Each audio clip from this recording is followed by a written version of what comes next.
The next one, it's hard to read. What is the value of prayer? The first part I can read. What is the value of prayer? And the second part, if they fail. Yeah, what if they fail? What if they What? Okay. What if they fail? They. I guess The the prayer. Oh, I see. Right, okay. Good. It's great having support. What's the value of prayer and what if they fail? What is the value of prayer?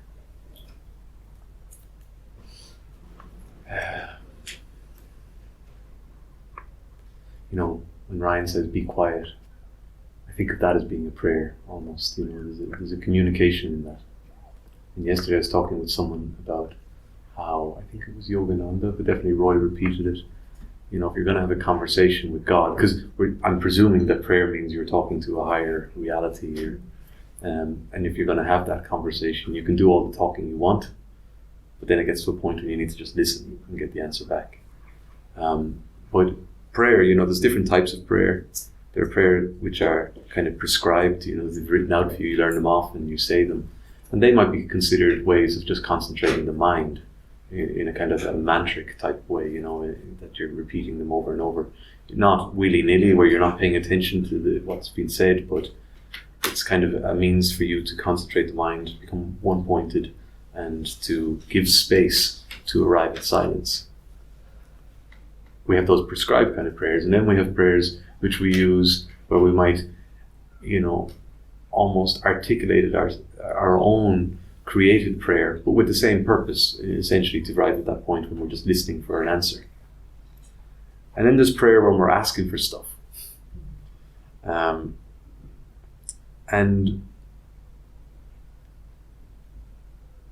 we're asking for stuff from an existence which is beyond our capacity to actually conceive or to understand. But we can say that we are attuned to it at an innermost level. It's what's sustaining us, it's what's driving us. So we're able to attune ourselves to that. Prayer acts as a kind of a middleman, you know, because we're still using the mind in different things. We're not as yet able to recognize that what's here is the same as what's there. It's in everything. We're not there. Otherwise, there would be no prayer. Life would be the prayer. The communion would be consistent. But if we're still in a state where we need to work through the different aspects of manifested reality, physical, emotional, mental, to help ourselves to nurture that communion, then we can use prayer. And we can ask for things. And we can ask with an expectation that it might be suitable for us to have our prayers met. But as we talked about, and I definitely spoke about it in one of the talks, we don't know the bigger picture. We don't know the bigger picture, and we don't know what things are going to benefit our expression within this whole unified expression, and what things are not going to benefit us. So we might feel that something is, yeah, we really want this, and this is what we're going to pray for. But it might not happen. So what happens if they fail it? It might not happen. And we may keep on praying for it. It might not happen. But there's tapas there. There's the self-discipline. There's the burning away of this idea that what we perceive to be the better version of reality, let's put it like that, what we perceive that what life should be doing, what we should be experiencing, what we should have, all these things that we have conceived. I'm praying because I want to experience this, because I think it's important for me to experience this. I want to change what's happening. I don't accept the reality. I want this reality. And so we pray for it. And in the prayer, we have an expectation. So we listen in the silence when we arrive to maybe get some intuitive understanding of maybe what's the way to go about moving towards experiencing the thing we want to experience. But it may end up that we don't end up experiencing it all. But in that whole process, there's a trust in something bigger, helping us to arrive at a point of receiving what is best for us. And the best thing for us is to understand that life is looking after the whole thing. God is looking after the whole thing. And so the prayer is actually facilitating our being able to attune ourselves to life, which may culminate in our saying, well, it didn't happen, my prayers weren't answered, but now I can appreciate that it wasn't all bad, or I was able to move through this experience. I was able to appreciate that what looked to be debilitating or negative or not supportive was actually in the long run better. I'm able to experience contentment as a consequence. Santosha. So the prayer is our medium for being able to, basically our medium to being able to attune ourselves to what's going on in life. If we can talk about God, what God's up to. We can attune ourselves to what God's up to, and prayer is our way to do that. Now I've spoken about that from my perspective, which might be a little bit abstract. I know for when I was earlier in my practice, I would have prayed for enlightenment, prayed for advancing on the path. But there would have been prayers for, well, I wish I had, a life circumstance which would help me on this path. These kind of things, prayers that we put out there. And we're asking the source. We're asking God, if you want to put it like that. And I'll put it, we're asking life. And we'll be waiting. When's it going to happen? When's it going to change? When's it going to think? But we kind of need to put in effort into the whole process of living. So it's not just a case of putting out a prayer and hoping for something just to come back for us. We're involved in the process. We are living. We are being lived. So when we ask that thing that is giving life to do something for us, we need to let it do the thing through us as the expression. I know that Mr. Davis used to talk about this in his own way, and maybe you talk about it in your own way, Roy, and you too, Donelle. So either of you have the value of prayer. Yeah. But, for me, I think the prayer is like you're putting it out there. It's an intention. It's a vibration. You sort of open to how that's going to come back in for you. So you'll start to put that into the universe at a certain vibration. How that is answered, when that is answered, it's random. You don't know how that's going to come in. But the prayer is that openness and that willingness to for it to be answered from your essence. I think you have the answers to your prayers already within you. The guru within, they are there. For me, the prayer is the intention, and then you have to be willing to see how that comes in. It might be in the stranger that you meet. It might be in a leaf falling from a tree. There's your answer. So can it fail? It's only failing if you've got a preconceived idea of how you think it should be answered. I think prayer is a great way of subtly moving from the physical to the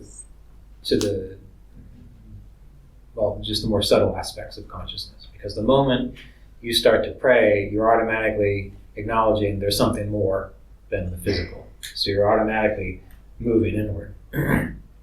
4 examples I have. Number 1, when Melissa got sick, you can bet we prayed a lot.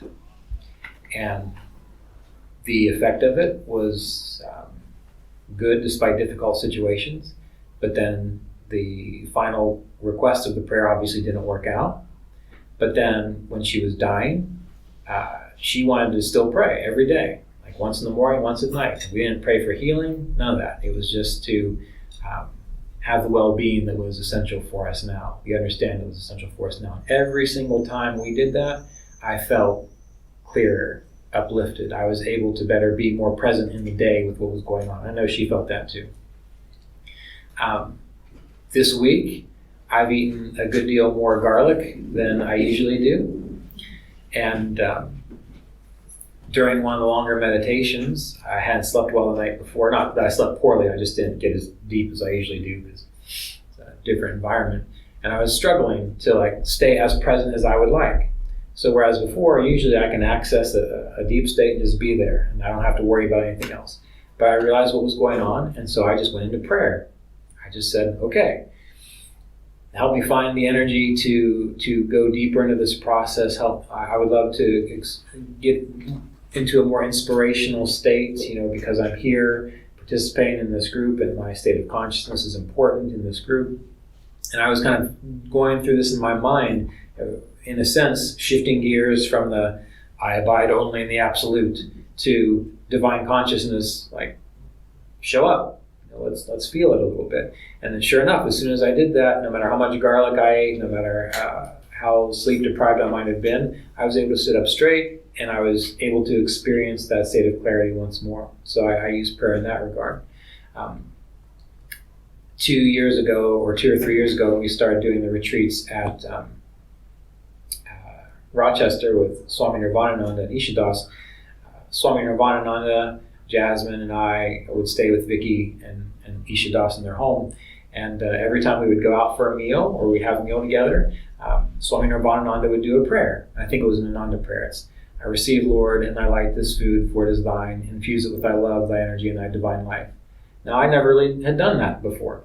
But when he started doing it, I started feeling like, oh, yeah, this is good. Like there was a current there that I could feel. And so when we got home from there, now we do it every time we have a meal, most of the time. And I noticed as soon as we started doing it, just Jasmine and I, and even when friends come over or when my stepdaughter, Jasmine's daughter's there, we do it. And the people who come aren't even really particularly spiritual or religious, but every time it happens, like I feel that same kind of support. So I would say the value of prayer is that it is nourishing.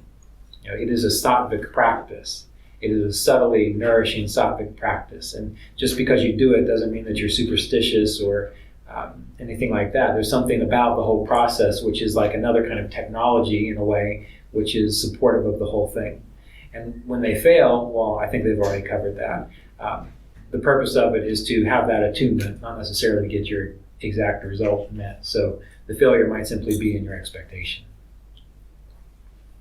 I'm just reminded of, in my earlier years, I used to have to drive around a lot.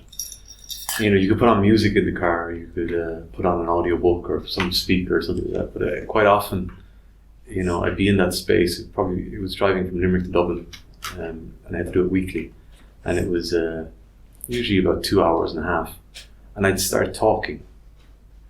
And I'd start talking to God, presumably. I was talking to... It's hard for me to remember exactly, but I think at that point I just started talking. It was almost like I was talking to myself, but I was talking to my inner self. And, in a bigger spectrum, it would be God. And that was just start this conversation and go through what was going on and how I saw the reality underneath it. And I'd just start talking. And it would be a conversation. For me, it was like a conversation.